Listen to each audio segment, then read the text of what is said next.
light and tender homemade ricotta gnocchi served with a rustic tomato sauce. Hi, I'm Emily Richards and I'm taking over Weekend at the Cottage Kitchen to make homemade ricotta gnocchi with tomato sauce. I am so honored to be joined by my dear friend Emily Richards. We go way back. Emily is a cookbook author. Her cookbook, Per la Familia, is all about incredibly delicious Italian food. Today we're doing gnocchi. Should I be nervous? Nick, it is so easy, and you know what? It's always fun cooking with a friend. And the overachiever right here, because she's also gonna do a rustic tomato sauce. Yes, and that is so easy, super fresh and tasty. Okay, so we're gonna get started. We're gonna start by making the gnocchi. I'm handing it over to Emily. You ready to go? I am totally ready to go. Let's go. To begin, I'm placing one 475 gram tub of ricotta cheese in a large bowl. Add 1 egg plus half a teaspoon of salt. Grab a fork and stir together. The recipe calls for 2 cups of unbleached all-purpose flour. Add it in gradually. Continue stirring until you have a ragged, slightly sticky dough. Hands are washed, they go into the bowl, and we sprinkle a little bit more flour until the dough is no longer sticky. Now, place the dough onto your work surface and cut the dough into 8 equal-sized pieces. Move all but one to the side. The dough is ready, and now we start rolling. And Emily said off the top how easy this is. Watch this. Take the piece of dough and roll it out into a long, thin rope, about 1/2 inch in diameter. Let's show that moment when you rolled, Nick, and it thinned out. Don't worry, if this happens to you, just pinch it back together and keep rolling. Just spread your fingers out as you roll to stretch the dough. Take some extra flour and sprinkle it across the rope of dough and gently roll it in the flour. Take a knife and cut the rope into bite-sized pieces about 1/2 inch thick.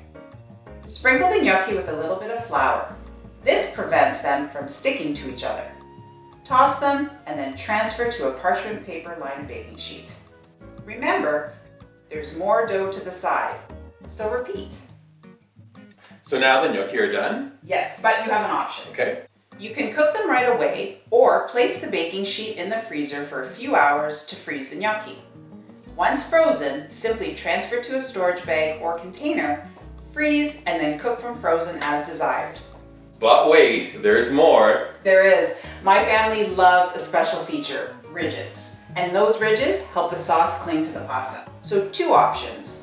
You can use the tines of a fork, like so, or a gnocchi board, like this one my dad made. I place a piece of dough onto the board, thumb in the center, press down gently and roll. Look at those ridges. Sprinkle with flour and toss. Time out. We said how much fun it is, and we had a ton of fun doing this, but there's more now, right? Yes, we're gonna eat these now, but we all know that you need a really good sauce. So let's make that now. Let's do it. Stovetop, moderate heat, large skillet. Add 1/4 cup extra virgin olive oil. Diced up 8 fresh plum tomatoes, along with 4 cloves of garlic minced. Stir and cook for about 5 minutes until juice releases, and then add 1 teaspoon dried oregano, 1/4 teaspoon chili flakes, and 1 teaspoon kosher salt. Stir and cook for 5 minutes, and the tomatoes should be soft. Then remove the skillet from the heat, tear up about 1/4 cup fresh basil leaves or Italian parsley, stir and stir. So the sauce cooked for just a short period of time? It did, because we really want that fresh flavor from the tomatoes, and now we get to cook the gnocchi. Cook the gnocchi, let's go. A smaller pot of water on stovetop. Bring the water to a boil, add a generous pinch of salt, drop the gnocchi into the pot and stir. We're only cooking off a portion of the gnocchi we made. The rest we froze. Cook for about 5 minutes until they start to float. Try one. Make sure it's tender all the way through. And when it is, grab a slotted spoon and transfer to a shallow serving bowl. Then top with the sauce, and I like to add a sprinkle of chili flakes and lots of freshly grated Parmesan cheese. Okay, friends, This is your next must-make recipe. Thank you, Emily. The full recipe is up at weekendатthecottage.com. When you're visiting our website, please subscribe to it. Look for this video on our dedicated YouTube channel. You can subscribe to it as well. And then, when pasta is this perfect, take a picture of it, post it on your favorite socials using hashtag #WeekendAtTheCottage on Pinterest, Instagram, and Facebook. Homemade ricotta gnocchi with tomato sauce. I am so ready to try. Me You ready too. to try? Good. And you know what? The pasta sauce is clinging to those ridges. That's what they're there for. Ready?